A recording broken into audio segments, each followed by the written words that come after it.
Muito obrigado por esta bela música.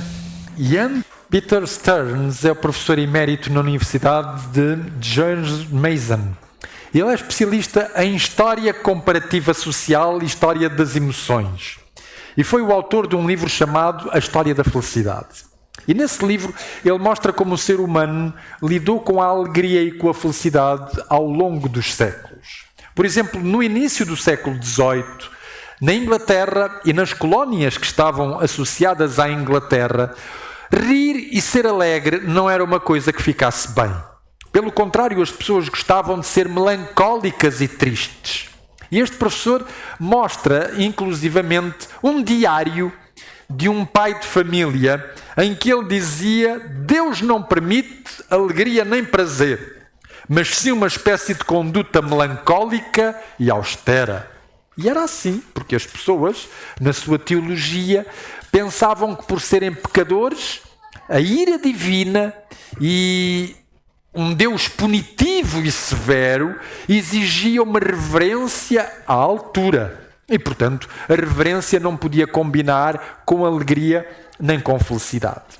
É preciso esperar o século XVIII para que a perspectiva sobre a felicidade e 1976, os Estados Unidos declararam a sua independência. E na declaração de independência dos Estados Unidos, vinha a dizer que a felicidade era considerada um direito humano. Portanto, agora os seres humanos tinham o direito a serem felizes. Em 1793, a Constituição Francesa definiu que a alegria e a felicidade era o objetivo da sociedade. Portanto, agora as pessoas não apenas tinham o dever de ser alegres e felizes, mas tinham a responsabilidade de serem alegres e felizes. Para isso, muito contribuíram três profissões. Uma delas foi a de escritor romancista. Nos romances, os escritores do século XVIII começaram a falar dos sorrisos encantadores das mulheres.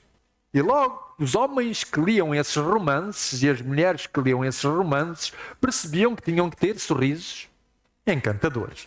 Para ajudar a ter sorrisos encantadores, imaginem vocês, estavam lá os dentistas.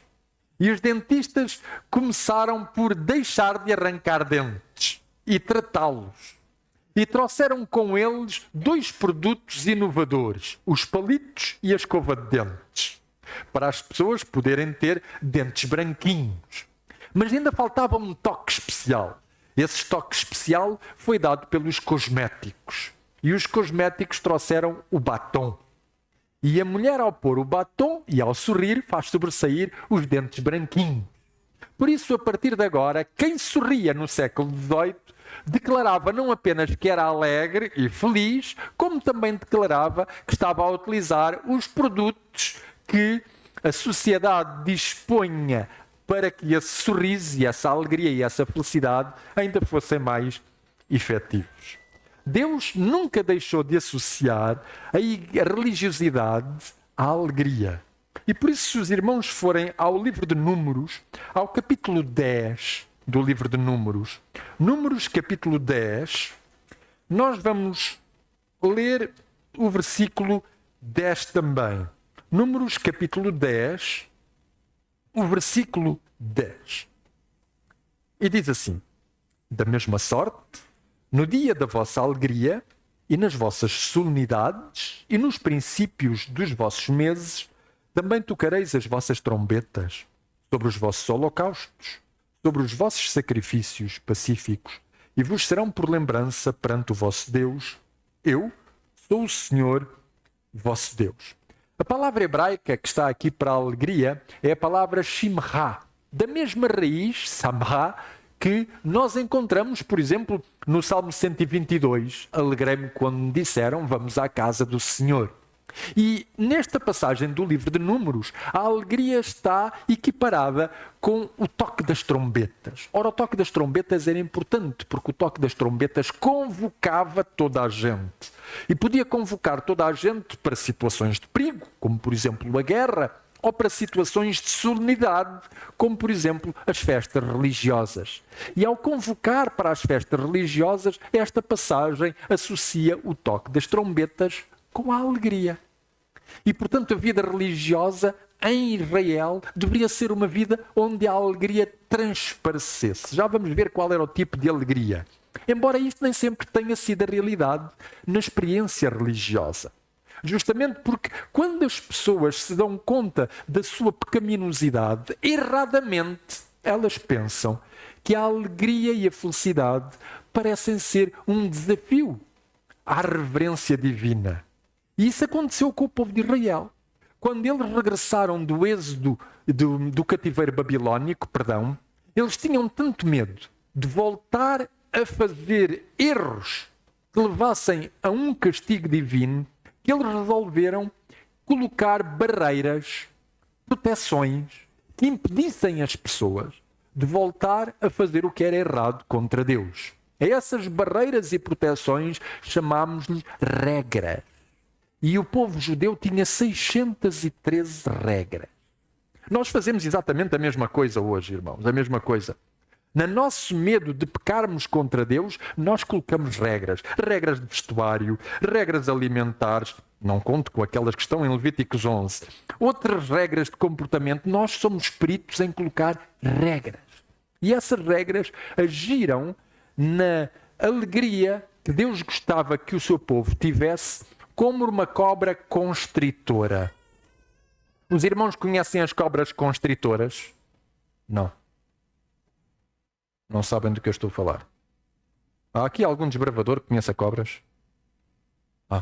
Conheces as cobras constritoras? Conheces, claro, conheces. As anacondas, as jiboias, são cobras constritoras. Como é que elas fazem? Elas dão um abraço à presa que elas querem agarrar e abraçam e vão apertando o seu abraço. Apertando, apertando, apertando. De tal maneira elas apertam naquele abraço que o bicho ou a pessoa que é abraçada por uma cobra desta envergadura deixa de respirar. E, portanto, a partir daí, ela pode comê-lo. E as regras funcionam justamente na experiência religiosa como uma cobra constritora. Apertam, apertam, apertam e sufocam toda a alegria, toda a festividade, toda a exuberância que Deus gostaria que nós tivéssemos. Mas se os irmãos reparam, quando Jesus Cristo veio ao mundo, ele entrou, como dizia um senhor, José Martín Descalzo. José Martín Descalzo é um autor, escreveu vários livros sobre a vida de Jesus, e num deles ele dizia: Jesus entrou neste mundo pela porta esquecida da alegria. E é verdade, porque quando os irmãos veem que o anjo Gabriel anuncia a Zacarias o nascimento de João Batista, o anjo diz assim a João Batista: traz prazer e alegria, e muitos se alegrarão no seu nascimento. Quando Maria vai visitar Isabel, que está grávida de 6 meses, nós reparamos que Maria já vem grávida, também ela de Jesus. Quando ela se aproxima, as duas grávidas se aproximam, nunca ponham duas grávidas em contacto uma com a outra. Porque diz o Evangelho de Lucas que o João Batista saltou de alegria no ventre de Isabel. É o que diz Lucas. E quando os anjos anunciaram o nascimento de Jesus aos pastores em Belém, eles disseram: eis aqui vos trazemos novas de grande alegria que serão para todo o povo. A alegria de Deus não é para os ricos apenas, para os bem-sucedidos ou para os especialistas do humor. A alegria de Deus é uma alegria que é extensível a todos. Mas o que é essa alegria? No que é que ela consiste? Há pessoas que pensam que ela consiste em bem-estar ou num conforto emocional. É claro que a alegria também tem conforto emocional e bem-estar, mas não é apenas isso. Se os irmãos forem ao Evangelho de Lucas, ao capítulo 10 do Evangelho de Lucas, capítulo 10, versículo 21, os irmãos têm aí 2 tipos de alegria. Lucas, capítulo 10, versículo 21. Diz assim: naquela hora, exultou Jesus no Espírito Santo e exclamou: graças te dou, ó Pai, Senhor do céu e da terra, porque ocultaste estas coisas aos sábios e instruídos e as revelaste aos pequeninos. sim, ó Pai, porque assim foi do teu agrado. A expressão que os irmãos têm nas vossas Bíblias, que pode ir de exultou ou alegrou-se, ou algumas traduções também podem ter a expressão estremeceu de alegria, é o verbo grego agaliao. E agaliao literalmente significa saltou de alegria. Jesus saltou de alegria. E Jesus coloca aqui a diferença da sua alegria com a alegria dos discípulos. Como é que eu sei isso? Eu sei isso porque o versículo 20, Jesus diz aos discípulos, não obstante, alegrai-vos. Porquê? O contexto é simples. Jesus tinha enviado os 70 discípulos ao mundo e eles tinham feito coisas extraordinárias. Tinham curado pessoas, tinham expulsado demónios. Quando eles regressam para junto de Jesus, eles vão lhe dizer, Senhor, pelo teu nome, até os demónios são expulsos. E Jesus fica apreensivo com esta alegria. É extraordinário. Porque Jesus, em seguida daquele relatório, Jesus diz aos discípulos, sabem uma coisa, eu vi Satanás como um raio cair do céu. E nós perguntamos o que é que uma coisa tem a ver com a outra. É que os discípulos vinham alegres por aquilo que eles tinham feito. E esta é a deturpação da alegria que a Bíblia fala. A alegria que a Bíblia fala é de uma outra origem. Por isso é que o nosso texto diz, naquela hora, Jesus exultou, ou seja, Jesus saltou de alegria no Espírito Santo. Jesus não saltou de alegria por aquilo que os discípulos fizeram. Jesus não saltou de alegria porque a igreja cresceu em número. Jesus não saltou de alegria porque a igreja foi capaz de curar pessoas. Jesus saltou de alegria por aquilo que o Espírito Santo realiza dentro de cada um de nós. A alegria não é nem mais nem menos do que o reconhecimento, o desfrutar, o maravilhar-se do que Deus realiza em cada um de nós e através de cada um de nós. Os discípulos puseram a ênfase naquilo que eles fizeram, tal como nós, de igreja, muitas vezes fazemos. Vamos a ênfase nos nossos programas, nas nossas coisas que nós fazemos e ficamos alegres. Ainda ontem, na minha outra paróquia, na minha outra igreja, na quinta-feira eu estava a dar um estudo bíblico e entraram uns indianos pela igreja adentro. Sentaram-se, não perceberam nada do que eu estava a dizer, porque eles não falam português, só falam inglês. Eu acabei de dar o estudo bíblico e fui ter com eles. E percebi que eles estavam cheios de fome e de frio. E levei-os ao compartimento que nós temos das dorcas, dei-lhes comida e disse-lhes, olha, eu não tenho aqui roupas é noutra secção, não está aqui, mas vocês vêm amanhã e eu amanhã tenho aqui roupas para vos dar a vocês. E eles foram-se embora, levaram a comida e foram-se embora. E combinámos uma hora e eles lá estavam. Chegaram mais cedo do que eu à igreja. Sabem o que é que os meus membros queridos de igreja quiseram fazer com os indianos? Convertê-los. É verdade. Então, eu tinha combinado com as pessoas ter as roupas para lhes dar a eles, mas não. Eles não quiseram dar-lhes logo as roupas. Disseram, não, vocês vão ficar aqui. Nós estávamos na semana de oração de jovens. Vão ouvir a pregação. E até vamos ter uma tradução em inglês para vocês. E os desgraçados tiveram que ficar ali a ouvir a pregação. Porque para nós, o nosso raciocínio significa temos que converter estes indianos. Em seguida, houve alguém que lhes deu uma ideia espetacular. Deu-lhes 3 Bíblias em português. Eles eram 3. Ora, eles não falam português. Eles não leem português. Mas levaram 3 Bíblias em português, porque temos que converter estes indianos. E eu consegui levá-los outra vez lá à sala da Adra e dar-lhes as roupas das quais eles estavam à espera e salvá-los um bocadinho daquela multidão que queria converter em 3 tempos estes meus amigos indianos. Irmãos, porque é que eu vos estou a contar isto? Estou-vos a contar isto por uma coisa muito simples. Às vezes esta é a nossa tendência. A nossa tendência é fazer coisas. Fazer para o reino. Os discípulos foi a mesma coisa. Vinham exuberantes porque fizeram coisas para o reino. E Jesus diz, a verdadeira alegria não está naquilo que eu faço.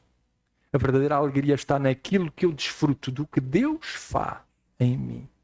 É esse o exemplo que nós temos na Bíblia. Quando Deus criou, a cada etapa da criação, Ele diz, viu Deus tudo quanto tinha feito, e eis que era bom. E 6 vezes está assim. Ou seja, Deus cria qualquer coisa e analisa, e exulta, e emociona-se com aquilo que cria e diz assim: isto ainda vai ficar melhor. E vai continuar a fazer. E quando ele cria o ser humano, ele declara: e viu Deus tudo quanto tinha feito, e eis que era. E na seguida o ser humano, exausto e cansado daquele dia extenuante, foi desfrutar do sábado. Foi isso. Não, eles não estavam cansados nem extenuados. Eles tinham sido acabadinhos de criar. E Deus prepara um sábado onde diz assim: está aqui, desfrutem, é vosso. Isto chama-se alegria. É por isso que a alegria na Bíblia pertence à mesma raiz da palavra graça. Alegria na Bíblia diz hará, graça diz haris. E por isso nós temos que aprender a desfrutar dessa alegria. Jesus dizia-o de uma maneira interessante. Convido-vos a virmos ao Evangelho de João, ao capítulo 15 do Evangelho de João e ao versículo 11. Evangelho de João, capítulo 15, versículo 11. E Jesus diz assim: tenho-vos dito isto para que o meu gozo esteja em vós e o vosso gozo seja completo. Ou seja, tenho-vos dito isto para que a minha alegria esteja em vós e a vossa alegria seja completa. A palavra alegria, ou a palavra completo aqui, significa encher até ao bordo. Porquê é que Jesus quer encher a nossa alegria até ao bordo? Porque nós não temos uma alegria permanente. Ninguém consegue ter. Na nossa vida, a alegria ou está antes de um acontecimento triste ou depois de um acontecimento triste. Todos nós passamos por desilusões, por insucessos, por tristezas. E Jesus diz: o que eu quero é que a minha alegria, a alegria que eu experimento, e a minha alegria que eu experimento, se o meu desfrutar da graça estiver em vós, a vossa graça um dia será completa. O que Jesus está a dizer aqui é que nós somos prometidos à alegria. E mesmo apesar das tristezas, nós podemos pensar que haverá um dia em que eu não terei que passar por mais tristezas, nem por mais morte, nem por mais sofrimento. E que o que Deus quer realizar em mim é inscrever-me nesse caminho da alegria, nesse caminho dessa esperança. Por isso Jesus está a dizer: se vocês desfrutarem da minha alegria, a vossa, por não permanente que seja, saibam que ela vai crescendo, crescendo, crescendo, até ao dia em que eu a tornar completa. E no capítulo seguinte, no capítulo 16, se os irmãos repararem, no versículo 22, Jesus diz: assim também agora vós tendes tristeza, mas outra vez vos verei, e o vosso coração se alegrará, e a vossa alegria ninguém poderá tirar. Diga-me uma coisa: quando começaram as contrações e as primeiras dores, gostou? Não. Ficou contente? Em parte sim. Porquê? Porque vinha aí. Mas ninguém gosta das dores nem das tristezas. E Jesus estava aqui a dizer isso. Aliás, no versículo anterior, nós acabámos de ler o 22, no 21, Jesus estava a comparar a experiência da mulher, justamente. A mulher sabe que quando começam as contrações e as primeiras dores, ninguém gosta. Os homens, parece que as cólicas renais são parecidas com as dores de parto, segundo dizem. Por assim, eu já sei o que é ter dores de parto. Mas, na verdade dos factos, o que a Bíblia diz é: apesar das tristezas, a alegria vem aí de Jesus Cristo. E Dietrich Bonhoeffer dizia uma coisa gira sobre isto. Ele dizia assim: Deus não realiza todos os nossos desejos, mas é fiel a todas as suas promessas. Deus não consegue evitar, nem Jesus consegue evitar que nós passemos por tristezas, nem por desilusões, nem por insucessos, nem por sofrimentos. Mas é fiel às suas promessas. E se Ele nos diz, a vossa alegria ninguém poderá tirar, poderemos ter essa certeza. Aliás, o apóstolo Paulo dizia uma coisa interessante, ele dizia, nem a morte, nem a vida, nem os principados, nem os anjos, nem o presente, nem o futuro, nem nenhuma criatura vos poderá separar do amor de Deus que está em Cristo Jesus, nosso Senhor. E esta é a promessa que Deus nos faz. Georges Steveny foi um antigo secretário e um antigo professor de teologia. Eu ainda cheguei a conhecer este senhor. E num dos seus livros, O Enigma do Sofrimento, Georges Steveny diz assim: a felicidade depende dos acontecimentos. A alegria sobe do fundo da alma. A alegria sobe do fundo da alma quando nós nos abrimos à perspectiva de Deus e ela nos ajuda a suplantar as nossas limitações. Não sei se os irmãos conhecem o Dr. Bambu. Não. A doutora Acredita, o Dr. Boa Vida, a doutora Camomila da Conceição, a enfermeira Compressa e a enfermeira Champignon? Não. Mas eles existem. Eles e muitos outros profissionais, homens e mulheres, são os doutores palhaços. Eles vão nos hospitais pediátricos e, através da ação destes homens e mulheres, a experiência traumática das crianças que passam pelos diversos sectores dos hospitais de pediatria são alteradas. A uma determinada hora da semana e a um determinado dia, eles vão a uma enfermaria. Nunca impõem a sua presença. Fazem sempre o contacto visual com o quarto onde está a criança. E se ela der autorização, eles entram. Não têm um guião escrito. Não fazem ensaios para aquilo que vão dizer. Baseiam-se na sensibilidade, na experiência e naquilo que é a capacidade de inovar. E com cada criança eles fazem uma determinada atuação. O objetivo é que aquela criança, durante aqueles momentos que eles estão com os doutores palhaços, eles controlem esse tempo.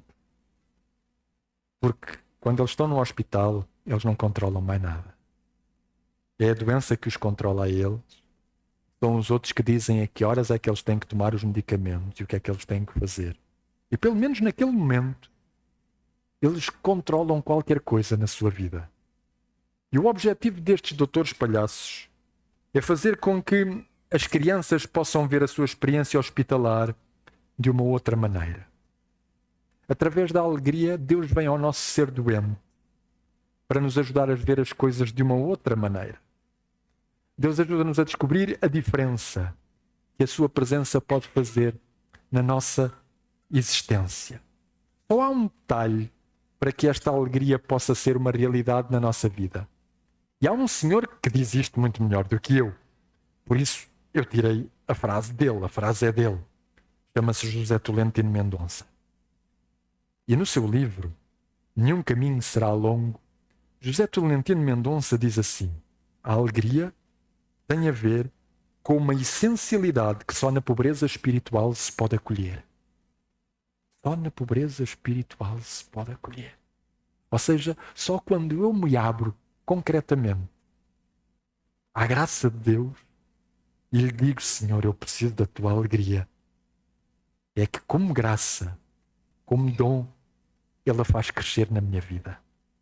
E podemos ter a certeza que ao fazê-la crescer na nossa experiência, ela continuará a crescer até se tornar plena na sua segunda vinda. Que Deus nos ajude a acolhermos e a manifestarmos a alegria que vem de Deus. Nosso Deus e Pai que estás nos céus, obrigado porque tu nos salvaste. Obrigado porque, apesar das nossas reticências, tu insistes em que cada um de nós possa viver essa alegria e a se desfrutar da tua presença na nossa vida. Ajuda-nos a acolhê-la e a abrir essa porta para a qual tu nos chamas. E que à medida que tu fores entrando e produzindo essa alegria interior, que é capaz de ultrapassar as dificuldades e os insucessos da vida, tu nos ajudes a transmitir ao mundo a alegria e a felicidade que existe quando tu consegues transformar o nosso ser. Por isso, Senhor, que ela seja portadora desse Evangelho e que ela nos ajude a mostrar o quão bom é saber que Tu existes e que cuidas de cada um de nós. É isso que agradecemos, no nome e pelos méritos de nosso Senhor Jesus Cristo. Amém.